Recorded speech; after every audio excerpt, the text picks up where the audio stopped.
नमस्कार दोस्तों, स्वागत है आप सभी का संकल्प स्टडी पॉइंट उत्तराखंड में। तो दोस्तों हम देख रहे थे हिंदी के साहित्यकार दोस्तों हम देख रहे थे, जिसमें हमने दोस्तों जयशंकर प्रसाद तक पहले देखा था। और पार्ट 1 आप ज़रूर देखिए, जिसमें हमने 5-6 राइटर जो हैं उसमें कंप्लीट किए हैं। तो आज चलेंगे दोस्तों पार्ट 2 में, हम सूर्यकांत त्रिपाठी से आगे को चलेंगे आज। और एक काफ़ी इंपॉर्टेंट सेशन रहेगा दोस्तों आप सभी के लिए, क्योंकि इसमें दोस्तों राइटर से संबंधित सारे परीक्षा उपयोगी फैक्ट हम डिस्कस करेंगे। चलिए दोस्तों स्टार्ट करते हैं आज का सेशन, और आप सभी लोग दोस्तों वीडियो के एंड तक जरूर बने रहें। चलिए, सूर्यकांत त्रिपाठी निराला की बात करें तो निराला से संबंधित इंपॉर्टेंट फैक्ट क्या बनेंगे। चलिए, पहला पॉइंट देखिए, हिंदी साहित्य में निराला जी छायावाद युग के 4 प्रमुख स्तंभों में से एक थे। तो दोस्तों आप सभी जानते हैं छायावाद के 4 प्रमुख स्तंभ कौन थे। जयशंकर प्रसाद, सूर्यकांत त्रिपाठी निराला, सुमितंदन पंत और महादेवी वर्मा। ये 4 जो हैं दोस्तों छायावाद युग के 4 स्तंभ हैं, प्रमुख स्तंभ। इनको आप याद रखेंगे, यहाँ से पूछा जाता है। अगला देखिए, निराला जी का जन्म कब हुआ और कहाँ हुआ, आपको पूछा जा सकता है। तो निराला जी का जन्म दोस्तों 1899 ईस्वी में कहाँ हुआ, बंगाल के मेदिनीपुर जिले के महिसादल में हुआ था। तो दोनों फैक्ट याद रखेंगे, कब हुआ था और कहाँ हुआ था। उसके बाद अगला पॉइंट है दोस्तों, निराला जी मूलतः जो है उत्तर प्रदेश के उन्नाव जिले के निवासी थे। तो यहाँ पर आपको याद रखना है, निराला जी जो मूलतः थे वो कहाँ के थे, पूछा जा सकता है। तो उत्तर प्रदेश के उन्नाव जिले के निवासी थे मूलतः। और इनके पिता का नाम क्या था, पिता का नाम था राम सहाय त्रिपाठी। ठीक है, आपको पूछा जा सकता है दोस्तों कि सूर्यकांत त्रिपाठी निराला के पिता का नाम क्या था। तो राम सहाय त्रिपाठी था। ठीक है, आगे चलते हैं। अगला पॉइंट है, निराला जी के बचपन का नाम सूर्य कुमार रखा गया। इन्हें महाप्राण उपनाम से भी जाना जाता है। तो दोस्तों यहाँ पर 2 आपको याद रखने फैक्ट। पहला है, बचपन का नाम क्या था। तो सूर्यकांत त्रिपाठी निराला का बचपन का नाम था सूर्य कुमार। ठीक है, और उपनाम क्या था, इनको किस उपनाम से जाना जाता है, निराला को महाप्राण उपनाम से जाना जाता है। सीधे पूछा जा सकता है आपको कि महाप्राण उपनाम से किसे जाना जाता है। तो याद रखेंगे सूर्यकांत त्रिपाठी निराला। अगला पॉइंट है दोस्तों, निराला जी हिंदी में मुक्तक छंद के प्रवर्तक माने जाते हैं। दोस्तों याद रखेंगे, हिंदी में मुक्तक छंद के प्रवर्तक कौन माने जाते हैं। सीधे आपको क्वेश्चन पूछा जा सकता है, हिंदी में मुक्तक छंद के प्रवर्तक किन्हें माना जाता है। तो याद रखेंगे दोस्तों, निराला। ठीक है, सूर्यकांत त्रिपाठी निराला। क्लियर है। आपको हर पॉइंट में दोस्तों क्वेश्चन जरूर मिलेंगे, 1-2 क्वेश्चन हर पॉइंट में आपको मिलेंगे। चलिए आगे चलते हैं। अगला है दोस्तों, देखिए निराला जी की मृत्यु जो है 1961 ईस्वी में इलाहाबाद प्रयागराज में हुई। तो आपको यहाँ से याद रखना है कि सूर्यकांत त्रिपाठी निराला जो है दोस्तों, इनकी मृत्यु जो है कब हुई और कहाँ हुई। ठीक है, तो निराला जी की मृत्यु जो है दोस्तों 1961 ईस्वी में कहाँ हुई, इलाहाबाद प्रयागराज में हुई। ठीक है, याद रखेंगे। अगला पॉइंट है दोस्तों, निराला जी ने रामकृष्ण मिशन द्वारा प्रारंभ समन्वय का 1922 ईस्वी में व 1924 ईस्वी में मतवाला पत्रिका का संपादन किया।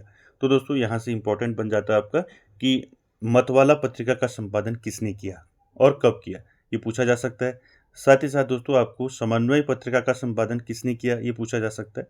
तो याद रखेंगे दोस्तों, निराला जी ने रामकृष्ण मिशन द्वारा प्रारंभ किए गए समन्वय पत्रिका 1922 ईस्वी में और मतवाला पत्रिका 1924 ईस्वी में इनका संपादन किया। तो दोनों चीज़ याद रखेंगे, मतवाला पत्रिका का संपादन किसने किया, तो निराला ने किया। कब किया, 1924 में। साथ ही साथ समन्वय पत्रिका का संपादन किसने किया, निराला ने किया। कब किया, 1922 में। ठीक है, दोनों पत्रिकाओं को आपने याद रखना है, पूछे जा सकते हैं। आगे चलते हैं दोस्तों। अगला पॉइंट है, निराला रचनावली के 8 खंडों में संपूर्ण साहित्य संकलित है। तो निराला रचनावली के 8 खंडों में संपूर्ण हिंदी संकलित है। उसके बाद अगला पॉइंट देखिए, निराला जी के उत्साह आवाहन गीत का विषय बादल है। तो निराला जी के उत्साह आवाहन जो गीत हैं, उनका जो विषय है दोस्तों वो क्या है, बादल है। अगला देखिए, राम की शक्ति पूजा व भिक्षुक नामक कविताएं निराला की हैं। ठीक है, आगे हम फिर बात करेंगे अभी इनकी रचनाओं के बारे में। तो यहाँ पर याद रखेंगे, राम की शक्ति पूजा ये क्वेश्चन पहले भी पूछा गया है कि राम की शक्ति पूजा ये किसकी रचना है, ठीक है, किसकी कविता है। तो ये याद रखेंगे, निराला की कविता है और साथ ही साथ भिक्षुक, ठीक है, दोनों कविताएं किसकी हैं, निराला की हैं। आगे चलते हैं दोस्तों, अगला पॉइंट है निराला जी ने गीत गाने दो मुझे और सरोज स्मृति नामक कविता लिखी, ठीक है। तो निराला की जो कविता है दोस्तों, इनका नाम याद रखना है, गीत गाने दो मुझे और सरोज स्मृति। ये कविताएं किसकी हैं, निराला की हैं, याद रखेंगे। अगला देखिए, बादल राग कविता जो है 6 खंडों में जो कि अनामिका में संकलित है। बादल राग आप जानती हैं कविता किसकी है, निराला की है, ठीक है, ये अनामिका में संकलित है 6 खंडों में।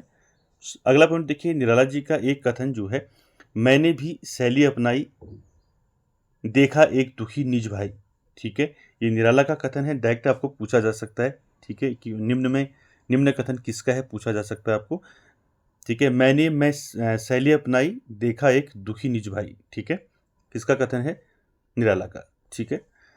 आगे चलते हैं, अगला पॉइंट है दोस्तों, वन मेला काव्य का कथन, काव्य का एक कथन है, व्यर्थ हो गया जीवन मैं रण में हार गया।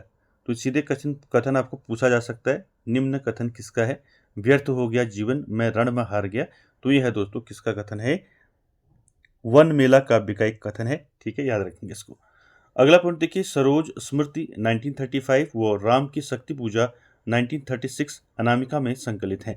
दोस्तों यहाँ पर आपको इनका वर्ष पूछा जा सकता है कि सरोज स्मृति कब लिखा गया, ठीक है, तो ये लिखा गया 1935 में, और राम की शक्ति पूजा ये कब लिखा गया, 1936 में। दोनों रचनाएं किसकी हैं, निराला की हैं, ठीक है, इनका वर्ष पूछा जा सकता है आपको, ठीक है, याद रखेंगे इसको। क्लियर है, चलिए आगे चलते हैं। निराला जी की काव्य रचनाओं की बात करें तो इनकी काव्य रचनाओं में पहला नाम आता है इनका कविता संग्रह का प्रथम अनामिका, ठीक है। तो निराला जी की प्रथम जो कविता संग्रह था वो क्या था, अनामिका। कब लिखा गया, 1923 में। वह अंतिम काव्य संग्रह था सांध्य कांकली, ठीक है, 1969 में लिखा गया था। तो यहाँ पर आपको दोनों चीज़ें याद रखनी है, पूछा जा सकता है आपको कि निराला जी की प्रथम कविता संग्रह का नाम पूछा जा सकता है और कब लिखा गया। तो प्रथम कविता संग्रह था निराला का अनामिका, 1923 में लिखा गया, और अंतिम काव्य संग्रह था सांध्य कांकली, ठीक है, कब लिखा गया था ये, 1969 में, ठीक है, दोनों याद रखेंगे, प्रथम और अंतिम, ठीक है। आगे चलते हैं दोस्तों, निराला जी की रचना जूही की कली, ये इंपॉर्टेंट है, ये पूछा भी गया है, जूही की कली किसकी रचना है, तो ये है निराला की रचना है दोस्तों, आप सभी जानते हैं, और ये कब प्रकाशित हुई ये पूछा जा सकता है। तो जूही की कली दोस्तों, इसका जो प्रकाशन हुआ 1916 में हुआ, 1916 में दोस्तों इसका प्रकाशन हुआ जूही की कली का, ठीक है। आगे चलते हैं दोस्तों, अगला जो है पॉइंट, निराला जी के काव्य संग्रह की बात करें तो निराला जी के काव्य संग्रह में परिमल, आप सभी जानते हैं परिमल किसका है, किसकी रचना है, निराला की है। कब लिखा, 1930 में। गीतिका, कुकुरमुत्ता, अणिमा, अणिमा बेला, नेपत्ते, अर्चना, आराधना, तुलसीदास, गीत कुंज, राम की शक्ति पूजा, ये पूछा गया पहले, ठीक है, परिमल पूछा गया है, कुकुरमुत्ता पूछा गया है, ठीक है, आराधना पूछा गया है, तो सारी इंपॉर्टेंट है दोस्तों इसमें। और शिवाजी का पत्र, गर्म पकौड़ी और मास्को डायलॉग्स, ठीक है, ये सारी जो सारे काव्य रचनाएं हैं दोस्तों किसकी हैं, निराला की हैं। कोई भी आपको पूछा जा सकता है इसमें, परिमल, गीतिका, ठीक है, और नए पत्ते, ये पूछा गया है नए पत्ते किसकी रचना है, ठीक है, राम की शक्ति पूजा, ये सारे आपको दोस्तों याद रखने हैं, यहाँ से आपको कोई भी पूछा जा सकता है। चलिए आगे चलते हैं, निराला जी के उपन्यासों की बात करें तो निराला जी के उपन्यास है दोस्तों, पहला है अप्सरा उपन्यास, कब प्रकाशित हुआ, ये हुआ 1931 में, ठीक है। तो पहला आपको क्या याद रखना है, अप्सरा उपन्यास किसका है, अप्सरा उपन्यास ये है निराला का, ठीक है। कब लिखा गया ये उपन्यास, 1931 में, ठीक है, याद रखेंगे। उसके बाद देखिए निराला जी के उपन्यास निम्न है, प्रथम उपन्यास है अप्सरा।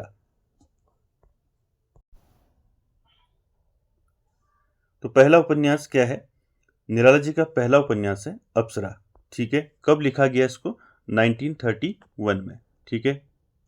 वर्ष भी पूछा जा सकता है आपको, प्रकाशन वर्ष, ये भी आप याद रखेंगे, ठीक है, 1931। साथ ही साथ दोस्तों यहाँ पर देखिए उपन्यासों की बात चल रही है, अप्सरा हो गया, अलका हो गया, प्रभावती, निरुपमा, इरावती, इरावती चोटी की पकड़, काले कारनामे व बिल्लेसुर बकरिया आदि। तो दोस्तों ये उपन्यास किनके हैं? सारे निराला जी के हैं। कोई भी पूछा जा सकता है। अप्सरा उपन्यास किसने लिखा है? निराला ने लिखा है। अलका प्रभावती उपन्यास किसका है? निराला का है। ठीक है। निरुपमा उपन्यास किसका है? निराला का है। ठीक है। काले कारनामे उपन्यास किसका है? ठीक है। इनकी विधा भी पूछी जा सकती है, कौन सी विधा में है लिखा गया इनको। तो उपन्यास हैं दोस्तों, ऐसे भी पूछा जाता है, तो याद रखेंगे ये सारे उपन्यास किसके हैं? सूर्यकांत त्रिपाठी निराला के। ठीक है, सब याद रखने। आगे चलते हैं। निराला जी का इंदुलेखा व चमेली अपूर्ण उपन्यास है। तो यहाँ पर आपको याद रखना है, पूछा जा सकता है कि सूर्यकांत त्रिपाठी निराला के जो अपूर्ण उपन्यास हैं, जिनको पूरा नहीं किया गया था, वो कौन से उपन्यास हैं? एक है इंदुलेखा और दूसरा है चमेली। ठीक है, दोनों उपन्यास याद रखेंगे। ये निराला के कैसे उपन्यास हैं? अपूर्ण उपन्यास हैं। ठीक है, आगे चलते हैं निराला जी की कहानी संग्रह पर। तो देखिए, निराला जी की कहानी संग्रह की बात करें तो कहानी संग्रह क्रमशः लिली, सखी, चतुरी चमार, शकुल की बीवी, चाबुक, चयन व संग्रह, इनके निबंध संग्रह हैं। ठीक है, तो याद रखेंगे यहाँ पर कहानी संग्रह कौन कौन से हैं? कहानी संग्रह हैं लिली, सखी, चतुरी चमार, शकुल की बीवी, ये क्या है? इनके कहानी संग्रह हैं। और चाबुक, चयन व संग्रह, इनके निबंध संग्रह हैं। ठीक है, याद रखेंगे दोस्तों, इंपॉर्टेंट है, ये पूछे जाते हैं कहानी संग्रह और निबंध संग्रह। ठीक है, दोनों याद रखेंगे। ठीक है, कहानी संग्रह में क्या याद रखेंगे? लिली, सखी, चतुरी चमार और शकुल की बीवी। ठीक है, उसके बाद निबंध संग्रह है चाबुक, चयन और संग्रह। अगला पॉइंट है दोस्तों, निराला जी को छायावाद का महेश कहा जाता है। तो सीधे पूछा जा सकता है आपको, छायावाद का महेश किसे कहा जाता है? तो छायावाद का महेश कहा जाता है सूर्यकांत त्रिपाठी निराला को। ठीक है, याद रखेंगे, छायावाद का महेश किसको कहा जाता है? निराला को कहा जाता है दोस्तों। चलिए आगे चलते हैं दोस्तों, सुमित्रानंदन पंत में। दोस्तों सूर्यकांत त्रिपाठी निराला से सारे फैक्ट आपको याद रखने, इनकी रचनाएं, इनका जन्म, ठीक है, इनकी मृत्यु कहाँ हुई, जन्म कहाँ हुआ, और इनके बचपन का नाम क्या था, उपनाम क्या था। ठीक है, इनका कहानी संग्रह बताया मैंने आपको। ठीक है, साथ ही साथ निबंध संग्रह, इनकी रचनाएं, इनके उपन्यास, ये सारी चीज़ें आपको याद रखनी है सूर्यकांत त्रिपाठी निराला से। चलते हैं अगले राइटर पर, सुमित्रानंदन पंत। चल पहला पॉइंट लेते हैं सुमित्रानंदन पंत से। दोस्तों सुमित्रानंदन पंत से संबंधित जितने भी इंपॉर्टेंट फैक्ट बनेंगे वो आपको जो है दोस्तों एक क्वेश्चन के माध्यम से, पॉइंट के माध्यम से सारे आपको इंपॉर्टेंट फैक्ट जो है इसमें देखने को मिलेंगे। चलिए पहला पॉइंट लेते हैं सुमित्रानंदन पंत से। पहला है, सुमित्रानंदन पंत का जन्म कब और कहाँ हुआ? ठीक है, पहला क्वेश्चन, सुमित्रानंदन पंत का जन्म दोस्तों 20 मई 1900 ईस्वी को कौसानी में हुआ। ठीक है, तो दोनों फैक्ट याद रखेंगे, कब और कहाँ हुआ। क्लियर है? तो पूछा भी गया है सुमित्रानंदन पंत का जन्म कब हुआ, कई बार परीक्षा में पूछा गया है। तो याद रखेंगे 20 मई 1900 ईस्वी को कहाँ हुआ? कौसानी में इनका जन्म हुआ। तो याद रखेंगे जन्म स्थान और जन्म। ठीक है, उसके बाद अगला पॉइंट है दोस्तों, सुमित्रानंदन पंत के बचपन का नाम क्या था? तो दोस्तों सुमित्रानंदन पंत के बचपन का क्या नाम था? गोसाई दत्त था। ठीक है, क्या था बचपन का नाम? बचपन का नाम क्या था? गोसाई दत्त। ठीक है, जन्म हुआ था 20 मई 1900 ईस्वी को कौसानी में और बचपन का नाम था गोसाई दत्त। अगला पॉइंट है दोस्तों, पंत जी को प्रकृति का चितेरे कवि और सुकुमार कवि व शब्द शिल्पी कवि कहा जाता है। तो दोस्तों पंत जी को जो है, सुमित्रानंदन पंत जी को प्रकृति का चितेरे कवि किसको कहा जाता है? सीधे पूछा जा सकता है, प्रकृति का चितेरे कवि किसको कहते हैं? सुमित्रानंदन पंत को। और सुकुमार कवि कहा जाता है सुमित्रानंदन पंत को, वह शब्द शिल्पी कवि। ठीक है, सीधे क्वेश्चन फॉर्म में आपको पूछा जा सकता है तीनों। ठीक है, शब्द शिल्पी कवि किसको कहा जाता है? पंत को कहा जाता है। सुकुमार कवि कहा जाता है पंत को, और प्रकृति का चितेरे कवि कहा जाता है सुमित्रानंदन पंत को। तीनों याद रखेंगे। आगे चलते हैं दोस्तों, अगला पॉइंट है, पंत जी के अन्य उपनाम हैं। क्या उपनाम है ये भी याद रखेंगे। सुमित्रानंदन पंत जी के अन्य उपनाम है मुकुल, लक्ष्मण, नंदिनी, एक निहत्था। ये सब उपनाम है दोस्तों किसके? सुमित्रानंदन पंत के। ठीक है, इससे पहले मैंने बताया आपको प्रकृति का चितेरे कवि के नाम से इनको जाना जाता है, सुकुमार कवि के नाम से इनको जाना जाता है और शब्द शिल्पी कवि के नाम से भी इनको जाना जाता है। तो ये सारे उपनाम आपको याद रखने हैं। मुकुल, लक्ष्मण, नंदिनी, एक निहत्था। ठीक है। उसके बाद अगला पॉइंट देखिए, सुमित्रानंदन पंत अपने पिता गंगादत्त पंत की 8वीं संतान थे। तो यहाँ पर आपको याद रखना है सुमित्रानंदन पंत के पिता का क्या नाम था, पूछा जा सकता है। तो गंगादत्त पंत था। ठीक है, क्या था सुमित्रानंदन पंत के पिता का नाम? गंगादत्त पंत। और ये 8वीं संतान थे सुमित्रानंदन पंत, याद रखेंगे। उसके बाद देखिए, सुमित्रानंदन पंत हिंदी साहित्य के छायावादी युग के कवि हैं। तो आप सभी जानते हैं पंत जी जो हैं क्या हैं, हिंदी साहित्य के छायावादी युग के कवि हैं। उसके बाद देखिए अगला पॉइंट क्या है, हिंदी साहित्य का प्रथम ज्ञानपीठ पुरस्कार 1968 में चिदंबरा के लिए पंत जी को मिला। ये क्वेश्चन कई बार पूछा गया है दोस्तों कि सुमित्रानंदन पंत को ज्ञानपीठ पुरस्कार कब मिला और किसके लिए मिला। ठीक है, ये क्वेश्चन यहाँ से पूछा जाता है। तो याद रखेंगे हिंदी साहित्य का जो प्रथम ज्ञानपीठ पुरस्कार है वो किसको मिला? सुमित्रानंदन पंत को मिला। ठीक है, कब मिला? 1968 में मिला दोस्तों। और किसके लिए मिला? चिदंबरा रचना के लिए। ठीक है, ये कई बार पूछा है तो इसको याद रखेंगे। ठीक है, और आपको ऐसे भी पूछा जा सकता है कि सुमित्रानंदन पंत को ज्ञानपीठ पुरस्कार कब मिला और किसके लिए मिला, दोनों चीजें याद रखेंगे। चलिए आगे चलते हैं। सुमित्रानंदन पंत के नाम पर 2015 में एक डाक टिकट जारी हुआ। ठीक है, याद रखेंगे सुमित्रानंदन पंत के नाम से डाक टिकट कब जारी हुआ, ये पूछा जाता है। ठीक है, तो सुमित्रानंदन पंत के नाम से जो डाक टिकट जारी हुआ वो कब हुआ? 2015 में जारी हुआ। ठीक है, याद रखेंगे इसको, ये भी पहले पूछा गया क्वेश्चन है तो याद रखेंगे। अगला है दोस्तों, पंत जी के परामर्श पर ही ऑल इंडिया रेडियो का नाम आकाशवाणी रखा गया। मोस्ट इंपॉर्टेंट है दोस्तों। ठीक है, पहला आपको याद रखना है सुमित्रानंदन पंत के नाम से डाक टिकट कब जारी हुआ? 2015 में जारी हुआ। उसके बाद देखिए पंत जी के परामर्श पर ही जो है ऑल इंडिया रेडियो का नाम क्या करा गया? आकाशवाणी करा गया। ठीक है, कब किया गया? मोस्ट इंपॉर्टेंट है 1957 में। ठीक है, कब किया गया? 1957 में किया गया। ठीक है, आपको सीधे पूछा जा सकता है कि किसके परामर्श पर ऑल इंडिया रेडियो का नाम आकाशवाणी रखा गया, तो याद रखेंगे सुमित्रानंदन पंत के परामर्श पर। कब रखा गया? 1957 में। चलिए अगला पॉइंट देखते हैं। अगला है, पंत जी को 1960 में कला एवं बूढ़ा चांद काव्य के लिए साहित्य अकादमी पुरस्कार से सम्मानित किया गया। मोस्ट इंपॉर्टेंट है, इससे पहले मैंने ज्ञानपीठ पुरस्कार बताया आपको। ठीक है, दोनों चीज याद रखेंगे। सुमित्रानंदन पंत को ज्ञानपीठ पुरस्कार कब मिला? 1968 में मिला, चिदंबरा के लिए। ठीक है, और साहित्य अकादमी अवार्ड कब मिला? साहित्य अकादमी पुरस्कार मिला इनको 1960 में। ठीक है, 1960 में मिला। किसके लिए मिला? कला व बूढ़ा चांद। किसके लिए मिला? कला और बूढ़ा चांद। ठीक है, इसको याद रखेंगे। चलिए आगे चलते हैं। अगला पॉइंट है, अगला पॉइंट है दोस्तों, पंजी का विशाल महाकाव्य लोकायतन का प्रकाशन 1964 में हुआ। यह गांधी जी के जीवन पर आधारित है। इसके लिए उन्हें सोवियत नेहरू शांति पुरस्कार सम्मान दिया गया। मोस्ट इंपॉर्टेंट है, याद रखेंगे। पंजी का जो विशाल महाकाव्य है वो क्या है? लोकायतन। तो लोकायतन महाकाव्य किसका है? तो सुमित्रानंदन पंत का है। ठीक है, इसका प्रकाशन कब हुआ था, पूछा जा सकता है आपको। इसका प्रकाशन हुआ 1964 में।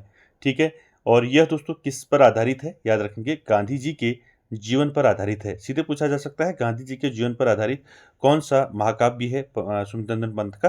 तो लोकायतन है दोस्तों। ठीक है, इसका प्रकाशन हुआ था 1964 में। ठीक है, और इसी के लिए दोस्तों सुमित्रानंदन पंत को क्या मिला था? सोवियत नेहरू शांति पुरस्कार मिला था। ठीक है, याद रखेंगे किसके लिए मिला था? लोकायतन के लिए। आगे चलते हैं दोस्तों। अगला पॉइंट है, अगला है 1961 में सुमित्रानंदन पंत जी ने पद्म भूषण पुरस्कार दिया गया। यानी कि यहाँ पर आपको याद रखना है पंत जी को पद्म भूषण पुरस्कार कब दिया गया? 1961 में। ठीक है, 1961 में क्या दिया गया?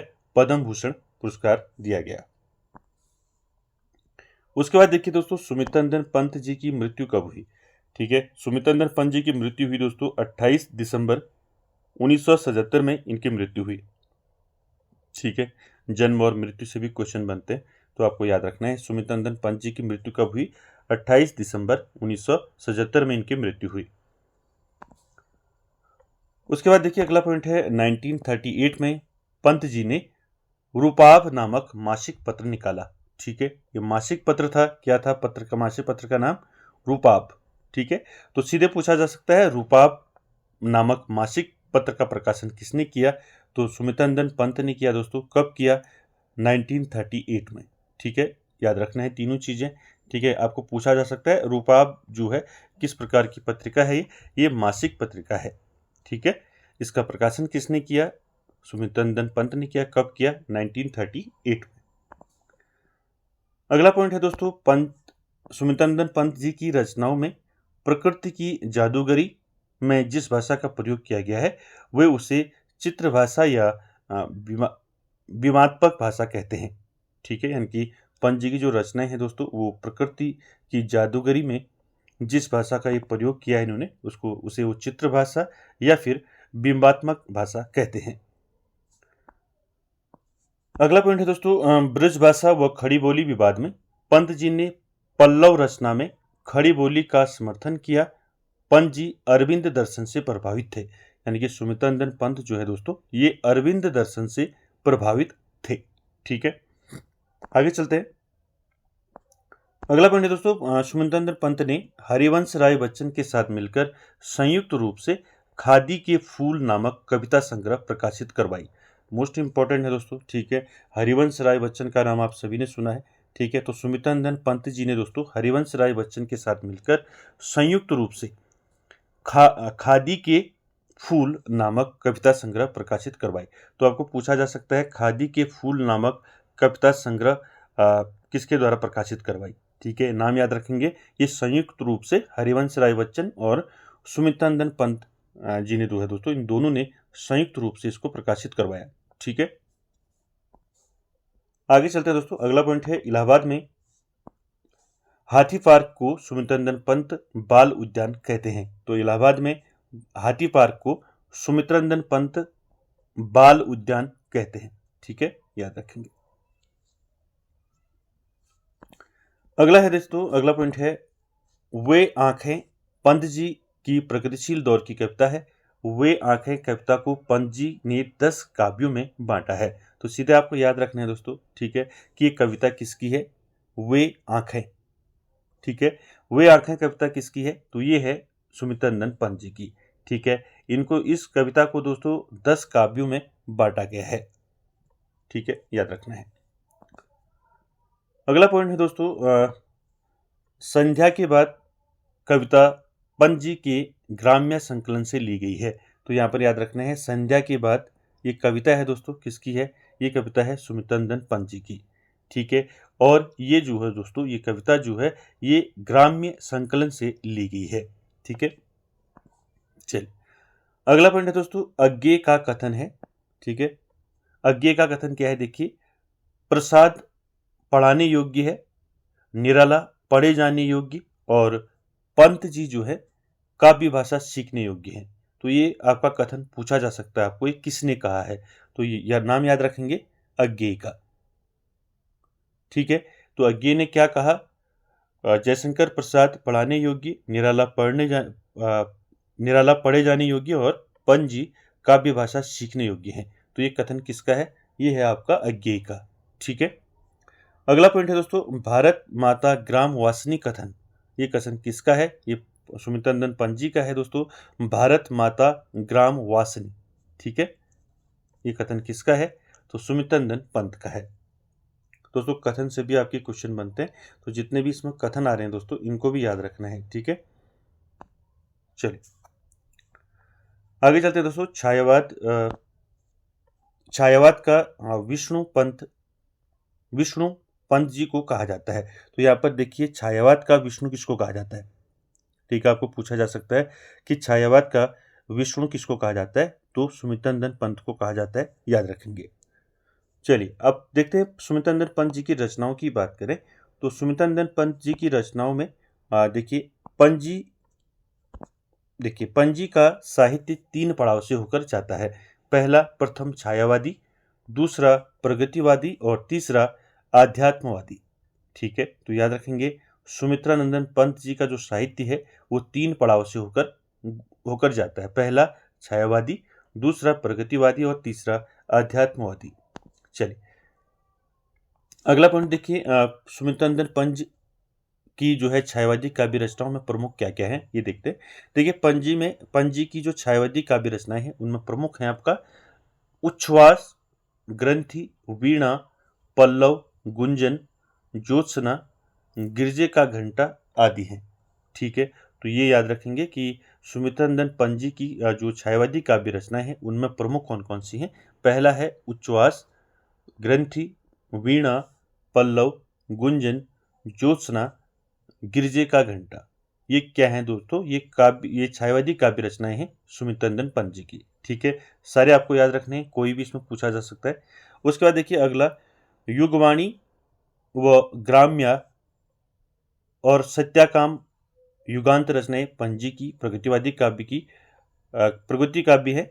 परिवर्तन पंत जी की कविता है। तो यहाँ पर ये याद रखेंगे कि इनकी जो प्रगतिवादी जो इनकी जो काव्य है इनका, इसमें इनकी रचनाएं कौन कौन सी हैं याद रखेंगे, युगवाणी, ग्राम्या, सत्याकाम और युगांत। ठीक है,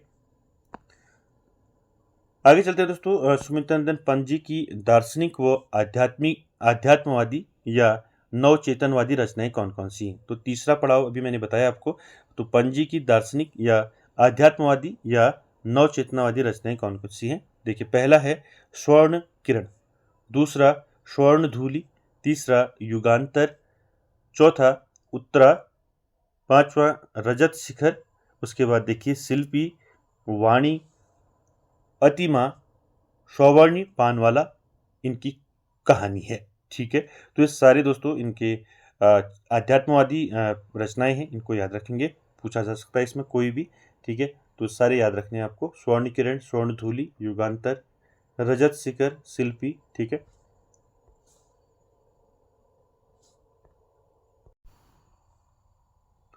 उसके बाद अगला पॉइंट देखिए, अगला है शिल्पी, रजत शिखर, उत्तरा, वाणी व पतझड़ आदि रचनाएं नवचेतनवादी काव्य या गीत काव्य हैं। ठीक है, जो ऊपर बताया मैंने आपको।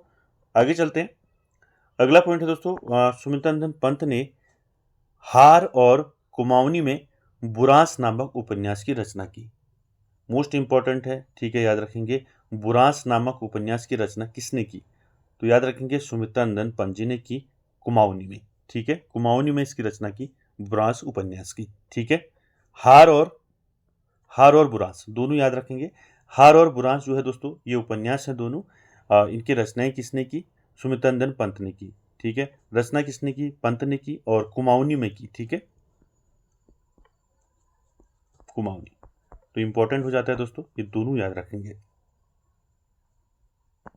उसके बाद देखिए अगला पॉइंट है, 1928 में इनकी कविता संग्रह पल्लव प्रकाशित हुई। ठीक है, अभी ऊपर बताया था मैंने आपको पल्लव, तो पल्लव किसकी रचना है, ये है सुमित्रा नंदन पंत की, और कब प्रकाशित हुई, 1928 में।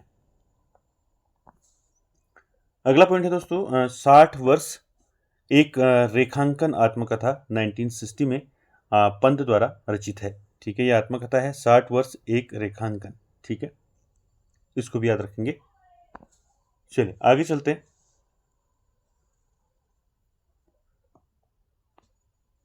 अगले राइटर की बात करें। अगले राइटर हैं दोस्तों गजानन माधव मुक्तिबोध।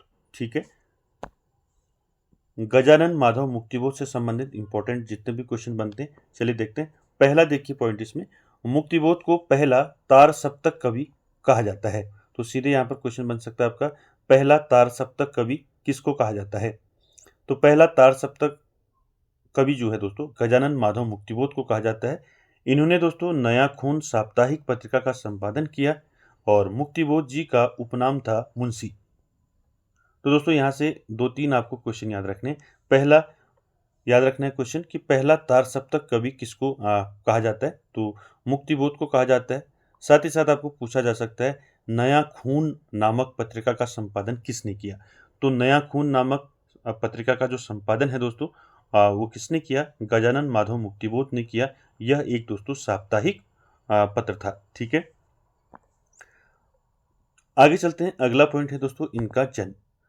इनका जन्म कब हुआ? 1917 ईस्वी को ग्वालियर मध्य प्रदेश में हुआ और 1964 ईस्वी में इनकी मृत्यु हुई।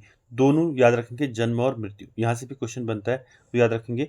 गजानन मुक्तिबोध का जो जन्म हुआ 1917 में, कहाँ हुआ? ग्वालियर मध्य प्रदेश में।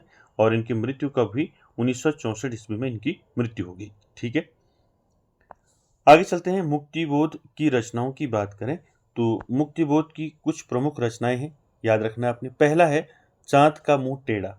इनकी जो है कविता संग्रह है इनका, और इसमें ब्रह्म राक्षस व अंधेरे में कविताएं संकलित हैं। तो सीधे याद रखना है आपको, ये पूछा भी गया है कई बार।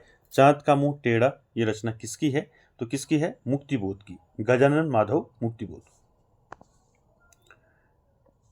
दूसरी कविता है इनकी भूरी भूरी खाक धूल। ठीक है, सीधे पूछा जा सकता है आपको, भूरी भूरी खाक धूल रचना किसकी है? तो याद रखेंगे, गजानन माधव मुक्तिबोध की है।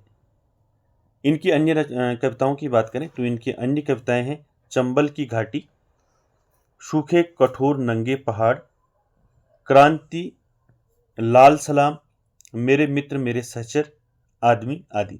तो ये क्या है? इनकी रचनाएं हैं। तो इनकी सारी कविताएं आपको याद रखनी है। ठीक है, चाँद का मुंह टेढ़ा, भूरी भूरी खाक धूल, चंबल की घाटी, सूखे कठोर नंगे पहाड़, क्रांति, लाल सलाम, मेरे मित्र मेरे सहचर और आदमी। ये सारी रचनाएं किसकी हैं?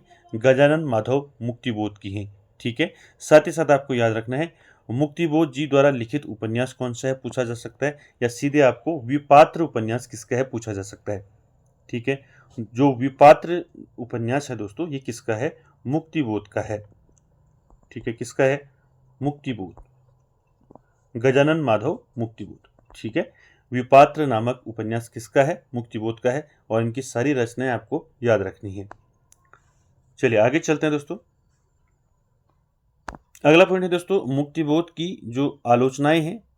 ठीक है, कामायनी एक पुनर्विचार, नई कविता का आत्मसंघर्ष और समीक्षा की समस्याएं।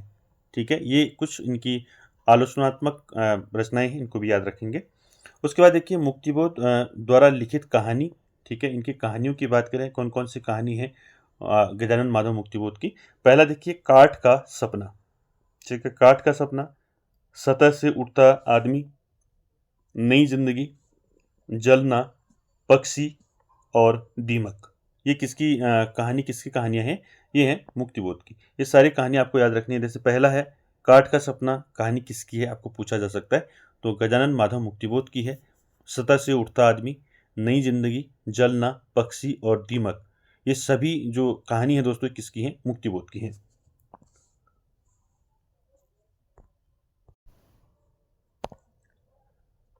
अगला पॉइंट देखिए, इनकी प्रसिद्ध निबंध रचना की बात करें। इनकी प्रसिद्ध निबंध रचना एक साहित्यिक की डायरी, पुस्तक का एक अंश जो है नए की जन्म कुंडली एक है।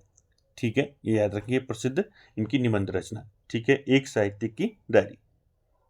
उसके बाद देखिए दोस्तों, सहर्ष स्वीकारा कविता जो है भूरी भूरी खाक धूल कविता संग्रह में संकलित है। यानी कि जो सहर्ष स्वीकारा कविता है, आपको पूछा जा सकता है सहर्ष स्वीकारा ये कविता किसकी है? तो ये है दोस्तों गजानन माधव मुक्तिबोध की। और साथ ही साथ दोस्तों, ये जो कविता है सहर्ष स्वीकारा, ये किसमें संकलित है? ये भूरी भूरी खाक धूल कविता संग्रह में संकलित है। ठीक है, उसके बाद देखिए अगला, मुक्तिबोध के निबंध संग्रह कौन कौन है? देखिए, नई कविता का आत्मसंघर्ष, भक्ति आंदोलन का एक पहलू, उर्वशी एक मनोविज्ञान आदि। ये क्या है? इनकी निबंध संग्रह है। पूछा जा सकता है आपको कि नई कविता का आत्मसंघर्ष निबंध किसका है। ठीक है, नई कविता का आत्मसंघर्ष निबंध किसका है? तो ये है गजानन माधव मुक्तिबोध का। साथ ही साथ भक्ति आंदोलन का एक पहलू, ये निबंध संग्रह किसका है? ये भी आपका गजानन माधव मुक्तिबोध का है। उर्वशी एक मनोविज्ञान, ये भी। ठीक है, ये सारे निबंध संग्रह हैं गजानन माधव मुक्तिबोध के। अगला पॉइंट देखिए, अन्य रचनाएं जो है इनकी, ब्रह्म राक्षस है, जब प्रसन्न चिन्ह बौखला उठे। ठीक है, तो इनकी क्या है? अन्य रचनाएं हैं, इनको भी आप याद रखेंगे। तो दोस्तों, गजानन माधव मुक्तिबोध से सारे फैक्ट आपको याद रखने हैं। इनको पहला तार सप्तक कवि कहा जाता है, और इन्होंने दोस्तों नया खून नामक एक साप्ताहिक पत्रिका का प्रकाशन किया था। ठीक है, कब किया था ये भी याद रखेंगे। ठीक है, और इनका जो उपनाम था क्या था? तो मुक्तिबोध जी का जो उपनाम था, इनको मुंशी उपनाम से जाना जाता था। साथ ही साथ दोस्तों इनका जन्म कब हुआ और इनकी मृत्यु कब हुई, और इनकी रचनाओं की बात करें, इनकी रचनाएं आपको सारी याद रखनी है, ठीक है। चाँद का मुँह टेढ़ा, भूरी भूरी खाक धूल, ठीक है। और साथ ही साथ इनकी जो कविताएं हैं, चंबल की घाटी और सूखे कठोर नंगे पहाड़, मैंने बताया, लाल सलाम और मेरे मित्र मेरे सहचर। इनका एक उपन्यास बताया था मैंने आपको, विपात्र उपन्यास भी है इनका एक, ठीक है। साथ ही साथ इनकी जो अन्य रचनाएं हैं वो भी मैंने आपको बताया, काठ का सपना, सतह से उठता आदमी, नई जिंदगी, ठीक है। ये सारे आपको याद रखने हैं दोस्तों। चलिए आगे चलते हैं दोस्तों अगले राइटर की ओर, माखनलाल चतुर्वेदी। तो माखनलाल चतुर्वेदी की बात करें तो माखनलाल चतुर्वेदी का जन्म कब हुआ, ये याद रखना है। देखिए माखनलाल चतुर्वेदी का जो जन्म हुआ वो हुआ 1889 ईस्वी में मध्य प्रदेश के होशंगाबाद जिले के बाबई गांव में हुआ, और इनका देहांत 1968 में हुआ। तो दोनों चीज़ें आपको याद रखनी है, जन्म और मृत्यु। यहाँ से क्वेश्चन पूछा जाता है दोस्तों डायरेक्ट, तो आपको याद रखना है। माखनलाल चतुर्वेदी का जो जन्म हुआ वो हुआ 1889 ईस्वी में। कहाँ हुआ? मध्य प्रदेश के होशंगाबाद जिले के बाबई गांव में। तो ये गांव भी यहाँ पर आपको याद रखना है, ठीक है। गांव याद रखना है, ठीक है। और जिला पूछा जा सकता है, होशंगाबाद जिला, और राज्य पूछा जा सकता है मध्य प्रदेश। तो सारे आपको फैक्ट याद रखने हैं। जन्म हुआ था माखनलाल चतुर्वेदी का 1889 में मध्य प्रदेश के होशंगाबाद जिले के बाबई गांव में। और देहांत की बात करें तो इनकी मृत्यु कब हुई थी? 1968 में इनकी मृत्यु हो गई थी। आगे चलते हैं। माखनलाल चतुर्वेदी जी ने कर्मवीर, प्रताप व प्रभा नामक पत्रिकाओं का संपादन किया। तो दोस्तों यहाँ पर पत्रिकाओं से भी क्वेश्चन पूछा जाता है, सीधे आपको पूछा जा सकता है कर्मवीर पत्रिका का संपादन किसने किया, ठीक है। कर्मवीर पत्रिका का संपादन किसने किया, प्रताप पत्रिका का संपादन किसने किया, और प्रभा पत्रिका का संपादन किसने किया। तो याद रखेंगे दोस्तों, इन तीनों पत्रिका का संपादन जो है माखनलाल चतुर्वेदी जी ने किया, ठीक है। उसके बाद देखिए, हिंदी साहित्य अकादमी का प्रथम पुरस्कार 1955 में माखनलाल चतुर्वेदी को इनकी काव्य रचना हिम तरंगिणी के लिए दिया गया। मोस्ट इंपॉर्टेंट है, ये क्वेश्चन पहले पूछा जा चुका है कई बार। देखिए हिंदी साहित्य अकादमी का जो प्रथम पुरस्कार है, प्रथम पुरस्कार जो है 1955 ईस्वी में माखनलाल चतुर्वेदी को इनकी काव्य रचना हिम तरंगिणी के लिए दिया गया, ठीक है। अब आपको यहाँ पे याद रखना है, हिम तरंगिणी रचना किसकी है? ये है माखनलाल चतुर्वेदी की, और इसी रचना के लिए इनको क्या मिला? साहित्य अकादमी पुरस्कार मिला। कब मिला? 1955 में, ठीक है। आगे चलते हैं दोस्तों, अगला पॉइंट है मध्य प्रदेश के प्रथम मुख्यमंत्री बनने का प्रस्ताव दिया गया था, ठीक है। ये भी याद रखें, मध्य प्रदेश के प्रथम मुख्यमंत्री बनने का प्रस्ताव दिया गया था इनको, माखनलाल चतुर्वेदी को। उसके बाद देखिए, इनकी कविताएं जो हैं राष्ट्रीय भावना से युक्त हैं, इसलिए इन्हें एक भारतीय आत्मा कहा जाता है। तो आपको सीधे पूछा जा सकता है दोस्तों, किस रचनाकार को जो है एक भारतीय आत्मा कहा जाता है? तो किस रचनाकार को कहा जाता है एक भारतीय आत्मा? तो याद रखेंगे, माखनलाल चतुर्वेदी, ठीक है। अगला देखिए, अगला पॉइंट है, इन्होंने 1963 में जो है इनको पद्म भूषण दिया गया। हिंदी को राजभाषा का दर्जा दिए जाने के विरोध में लौटा दिया था इन्होंने, ठीक है। तो याद रखेंगे, पद्म भूषण मिला था इनको 1963 में, ठीक है। हिंदी को राजभाषा का दर्जा दिए जाने के विरोध में लौटा दिया था।